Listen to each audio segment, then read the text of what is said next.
सुप्रभात छात्रों।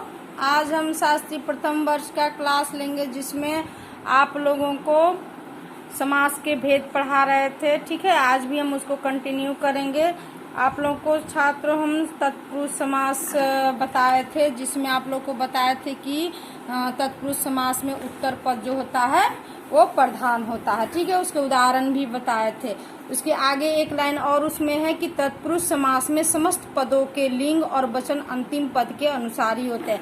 यानी कि जो पद मान लीजिए जैसे राजपुत्र था, तो राजपुत्र में समस्त पद हुआ, तो वो जो समस्त पद है उसके लिंग और वचन जो है अंतिम पद पुत्र जो है उसके अनुसार ही होते हैं। ठीक है छात्रों, अब देखेंगे छात्रों की तत्पुरुष समास के भी कई भेद हैं। ठीक है, तो अव्यय की दृष्टि से तत्पुरुष समास के दो भेद हैं, वैधिकरण तत्पुरुष और समानाधिकरण तत्पुरुष। ठीक है छात्रों, तो पहले हम वैधिकरण तत्पुरुष के बारे में जानेंगे और इसके भेदों के बारे में जानेंगे और उसके बारे में बताएंगे आप लोगों को। ठीक है, तो वैधिकरण तत्पुरुष उसे कहते हैं जिसमें प्रयुक्त पदों में से पहला पद कर्ता कारक प्रथमा विभक्ति का नहीं होता। छात्रों, आप लोगों को कारक हम बताए थे, है ना, कि कारक के 8 भेद हैं, है ना, प्रथमा से लेकर संबोधन 7 हैं। तो आप लोग को बताए थे कि ये प्रथमा विभक्ति से लेकर सप्तमी विभक्ति तक आप लोगों को बताए थे। तो आप लोग को याद भी होगा, उसमें पहला जो इस वैधिकरण तत्पुरुष में जो है जो पद प्रयुक्त होता है उसमें कर्ता कारक यानी प्रथमा विभक्ति नहीं होती है। जैसे धर्म भ्रष्ट, बंधन युक्त आदि, है ना। तो बंधन मुक्त, युक्त ने बंधन मुक्त, तो धर्म भ्रष्ट, इन दोनों शब्दों के विग्रह हैं धर्म से भ्रष्ट। तो से आप लोग को बताया थे छात्रों, धर्म से भ्रष्ट, तो ये धर्म से भ्रष्ट अलग, मतलब धर्म से अलग हो रहा है, भ्रष्ट चूंकि शब्द है तो इसलिए यहाँ पर क्या आपादान कारक होता है, पंचमी विभक्ति होती है छात्रों। ठीक है, इसी तरह बंधन मुक्त, है ना, बंधन मुक्त, तो बंधन मुक्त में हो जाएगा बंधन से मुक्त, यानी कि किसी भी प्रकार के बंधन से मुक्त होना, यानी अलग हो रहा है। तो हम आप लोग को कारक जब पढ़ाए थे तो छात्र बताए थे कि 2 विभक्तियों में से का प्रयोग होता है, एक करण कारक से और एक आपादान कारक से। करण कारक में हम बताए थे कि जो पास में होता है, नजदीक का जहाँ बोध होता है वहाँ करण कारक होता है, और जहाँ दूर अलग होने का जब ये होता है, अलग जब होता है तो वहाँ पर अपादान कारक का प्रयोग होता है छात्रों। तो उसमें पंचमी विभक्ति होती है। अतः पथभ्रष्ट और बंधन मुक्त जो है वो वैधिकरण तत्पुरुष है। ठीक है छात्रों, अब वैधिकरण तत्पुरुष के 6 भेद हैं। ठीक है, इसमें हम आप लोग को बता ही दिए कि कर्ता कारक नहीं होता है। तो हम कहाँ से देखेंगे, द्वितीय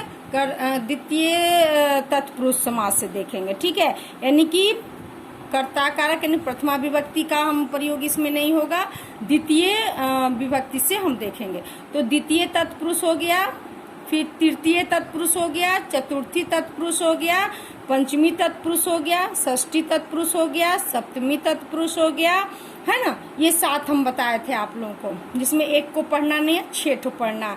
तो द्वितीय और तृतीय आदि के स्थान पर हम कर्म कारक, करण कारक आदि भी कह सकते हैं। यानी कि इन विभक्तियों को हम उसके कर्ता कारकों के नाम से भी बता सकते हैं, बोल सकते हैं छात्रों। ठीक है, तो हम देखेंगे पहला नंबर द्वितीय तत्पुरुष। ठीक है, इसके पहले पद में कर्म कारक या द्वितीय विभक्ति रहती है, यानी कर्ता ने कर्म को, है ना, कर्म को, तो जैसे सुख को प्राप्त, ये को क्या है, द्वितीय तत्पुरुष यानी को विभक्ति है। तो इसको हम जब ये करेंगे, मतलब तत्पुरुष में बदलेंगे तो सुख प्राप्त हो जाएगा, है ना। सुख को प्राप्त यानी कि ये पास का बोध हो रहा है, तो ये द्वितीय तत्पुरुष होता है, मतलब ये सुख को प्राप्त हो रहा है तो ये सुख प्राप्त हो जाएगा। गृह को आगत यानी गृह आगत, घर आना, गृह को आगत, गृह आगत। ठीक है, तो ये द्वितीय तत्पुरुष यानी करण, ये कर्म कारक हुआ। ठीक है छात्रों, अगला है तृतीय तत्पुरुष, है ना। तृतीय तत्पुरुष में क्या है कि इसके पहले पद में करण कारक या तृतीय विभक्ति होती है।